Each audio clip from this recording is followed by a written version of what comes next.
Экстренная посадка самолетов, новые удары и попадания. Киев отвечает симметрично, и Россия погружается во тьму. Где ничего не случилось на этот раз? Импичмент президенту, где требуют срочно сменить власть и провести досрочные выборы после внезапной отставки премьера. Обо всем расскажем. Нобелевская премия без Трампа. Американского лидера нет в списках, но он точно этому не огорчится. Объясним почему. Кокошники захватывают Россию? Что общего в рекорде по госизменам и русской национальной идее? Путин все объяснил. Об этих и других главных событиях вечера понедельника, 6 октября. Самые важные и срочные новости, эксклюзивные подробности. Вы смотрите информационный выпуск «Нехта». Оперативно о событиях в России, Беларуси, Украине и мире. Раньше и понятнее других. Все, что нужно знать сегодня.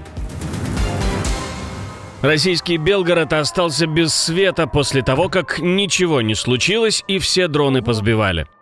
Частичное отключение 24 населенных пунктов, 5400 жителей. Это города Белгородский район, это Валуйский, Волоколамский районы и Криворонский, Шебекинский округа. Работа восстановительная продолжается. Надеемся, что в самое ближайшее время они будут завершены.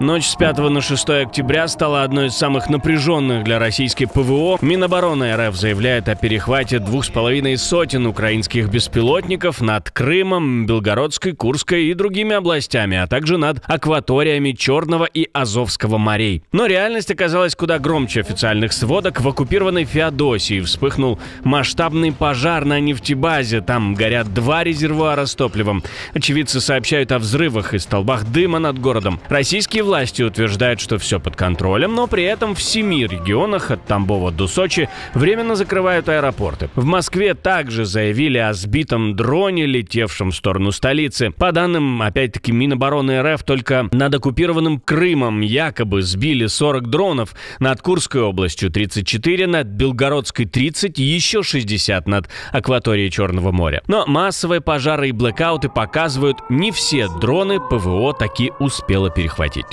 Ого, опять свет вырубили. Россия погружается в прошлое, а россияне массово скупают кокошники. По данным Wildberries и Озон, за 2025 год продажи выросли более чем на 110%, а спрос на так называемый русский стиль, сарафаны, платки и платья бьет новые рекорды. Что молчишь, мил друг Федот, как воды набрамши в рот? Аль не тот на мне кокошник? Аль наряд на мне не тот? Поисковые запросы «кокошник» за 2 года подскочили с 38 до 60 тысяч в месяц с пиками до 140 тысяч. Почти полуторакратный рост. Любопытно, что всплеск интереса совпал с заявлением Владимира Путина на Валдае. Сейчас вот о чем подумал. Мне вот недавно говорили, что у нас как бы возрождается такая русская традиция. Девочки, молодые девушки в какие-то всякие на свои мероприятия или где-то отдыхают, в бары и так далее, приходят в кокошниках, в русских нарядах. Знаете, это не шутка. Вот это, меня это очень радует. Если кто увидит девушку в кокошнике в баре, отправляйте нам фото в комментарии. Мы обязательно добавим в следующий выпуск. Это важно.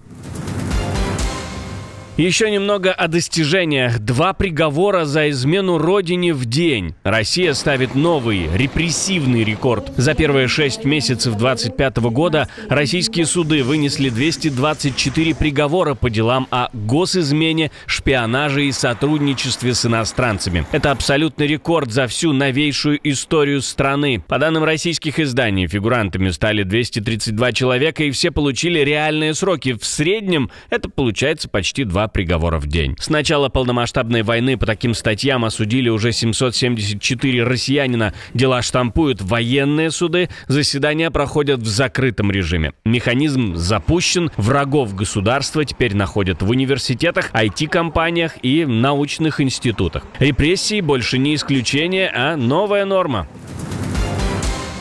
Во Франции новая волна политического обвала после неожиданной отставки премьер-министра Себастьяна Лекарню, продержавшегося на посту всего 27 дней. Оппозиция требует немедленного импичмента президенту Эммануэлю Макрону. Оппозиция заявляет, что парламент должен срочно рассмотреть поданную 104 депутатами инициативу об отстранении главы государства. После отставки Себастьяна Лекарню мы призываем к немедленному рассмотрению предложения об отставке Эммануэля Макрона.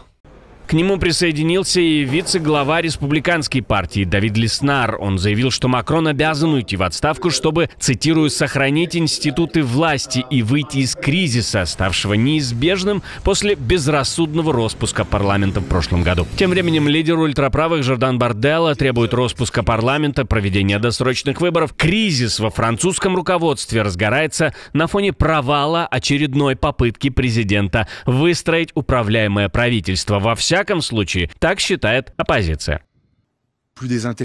По итогам всех конфиденциальных обсуждений, которых у меня было немало, нужно совсем немного, чтобы добиться успеха. Иногда даже умение прикусить свое эго. Я пытался, по крайней мере, надеюсь, что пытался действовать именно так, думая в первую очередь об общем благе и сути происходящего. Лекарню, бывший министр обороны, он стал премьером после вынужденного ухода Франсуа Байру, не продержался и месяца. К тому же президент утвердил состав правительства буквально сутки назад. Получается, полноценно Лекарню был премьером около суток. Большинство французов с самого начала не верили, что ему удастся найти компромисс с парламентом и избежать вотума недоверия. Теперь же страну вновь лихорадит, Франция рискует войти в осень без правительства и с растущими требованиями об уходе президента. Индия вооружается по максимуму и снова Дели делает ставку на Кремль. Индия начала переговоры с Россией о закупке дополнительных 5 зенитно-ракетных комплексов С-400 «Триумф». Об этом пишет местные медиа. Контракт на 5 установок подписали еще в 2018-м за практически $5,5 миллиардов. И теперь Индия хочет удвоить арсенал. По данным источников изданий, уже достигнута принципиальная договоренность о цене, а сделку планируют закрыть до визита Путина в Дели в декабре. Рассматриваются два формата: прямая закупка 3 систем и производство еще 2 в Индии по лицензии. Объясняют это тем, что Индии нужны С-400, чтобы закрыть уязвимые зоны на севере и защитить всю прибрежную линию от потенциальных атак. С-400 — флагман российского ПВО, способный сбивать самолеты, беспилотники и баллистические ракеты на расстоянии до 400 километров, теоретически. Несмотря на давление Запада и угрозы санкций, Индия не намерена отказываться от военных и энергетических проектов с Москвой. Только в декабре 24-го индийская компания отправила в Россию взрывчатки на практически $1,5 миллиона. Это компонент, применяемый в ракетных боеголовках. Вашингтон уже предупредил Дели. Продолжение таких поставок будет иметь последствия. Но, судя по всему, Индия готова рисковать ради укрепления своего счета. Акт доброты от американского президента – разнести лодку с предполагаемыми наркоторговцами, теперь это называется именно так. Выступая перед тысячами моряков, ветеранов и их семей, Трамп заявил, что благодаря действиям флота, цитирую, «контрабанда наркотиков через Карибское море практически прекращена». В последние недели флот помогал нам взрывать террористов наркокартелей к чертям прямо в воде. Вы видели это? И знаете, в воде теперь вообще нет лодок. Нам трудно их отыскать. Только подумайте, каждая такая лодка несет ответственность за смерть 25 тысяч американцев и разрушение семей. Так что, если взглянуть на это с этой стороны, то, что мы делаем, это по сути акт доброты. По словам президента, теперь контрабандисты будут пытаться идти по суше, и это для них закончится не лучше. Церемония в Норфолке, к слову, на которой выступал Трамп, стала частью масштабного празднования юбилея ВМС США, крупнейшего за последние десятилетия.